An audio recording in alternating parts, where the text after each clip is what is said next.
Pamilyang Nagkakaisa by Charissa S. Ruba.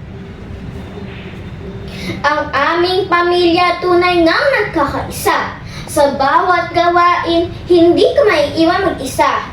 Si nanay, tatay, ate at kuya ay sama-sama. Laging nagtutulungan at tunay na may saya. Mga utos nila ay aking susundin agad-agad.